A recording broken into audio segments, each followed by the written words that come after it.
Hi guys, welcome to HoboRec. This week we're going to talk about mixing with headphones and more specifically in earphones from Empire Ears.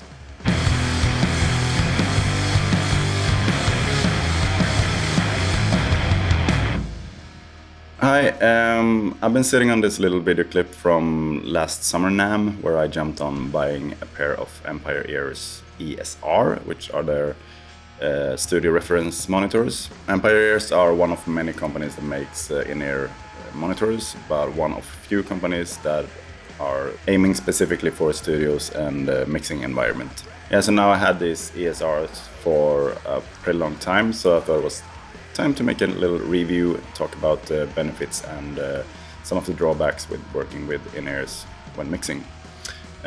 But first, I will show you this little clip of Austin from Empire Ears giving a presentation of the company. Hey guys, I'm Austin. I work for Empire Ears. We're based out of Atlanta, Georgia. We've been in operation for about 5 years.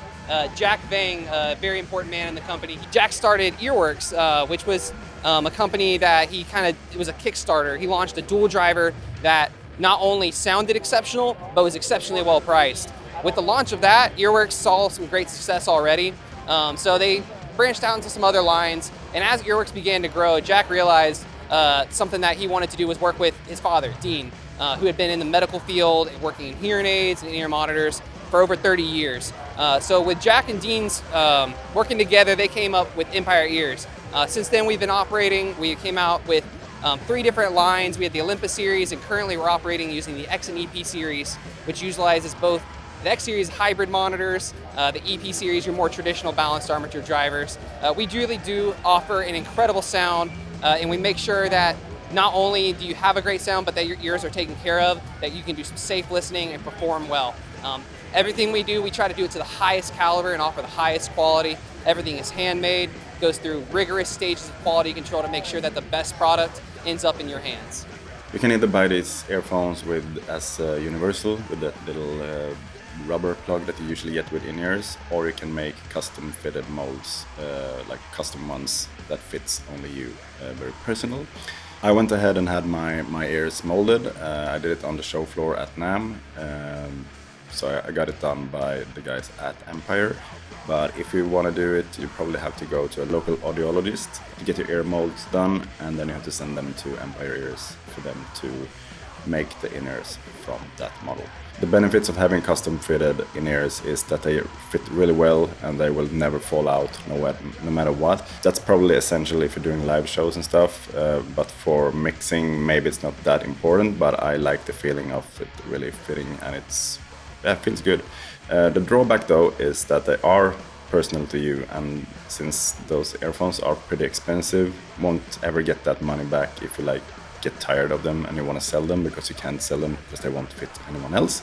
So you have to be pretty sure of your purchase. According to Empire Ears, the sound quality shouldn't differ at all between the custom ones or the universal ones. So which one you should go for, it's totally up to you. I went with the custom ones and I'm happy I did. After Empire Ears had them done, they shipped them to me and they arrived in this little fancy box. It's a nice touch, but it doesn't really appeal to me that much. I'm more of a practical guy when it comes to this, and I think more about how much extra is added to the price because of this. The box itself, it's not very useful, and I don't tend to keep retail boxes up for show, even though it looks pretty cool. In the box there is some instructions and a cleaning cloth, which I won't show you now because it doesn't look that nice anymore. Under that it's a thank you note, and under that it's a little cleaning tool, which is absolutely essential when using the in-ears a lot. And then there's this container with the actual earphones. This metallic container is a bit clunky, but it's a really good protection for the in-ears. And there they are. Yeah, so I was a really big fan of mixing with headphones already before I got the Empire Ears. I had a really good combo of Biodynamic 880 Pros and Sonarworks working for me. But now when I have this, I tend to work with the in-ears instead for the most part. Some people think that mixing with headphones are problematic, that you don't get the natural room that you have when you're in a control room with speakers. While that's true, I also think there's a lot of problems with that. I mean, there's no perfect mixing situation, not with speakers or not with headphones, so you basically just have to learn how to use your tools if you're not like 100% sure of your tool, you have to check it in multiple systems. I mean, the most important part is that your mix translates to other environments. So if you mix on headphones and then you listen to it somewhere else, you should like not be surprised of what is happening. And I can admit that the problem I had at first when mixing with the ESRs was that I tended to boost a lot of low end in kicks and toms because it just sounded good on them. And when I heard it back in the control room of the studio, it sounded just weird. So I just learned that I can't do that, or I have to like move the frequencies up a little bit.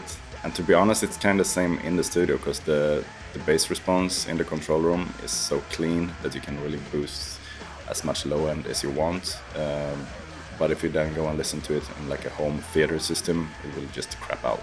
As a general rule, I check my mixes in the control room and some other places when doing mixes on headphones.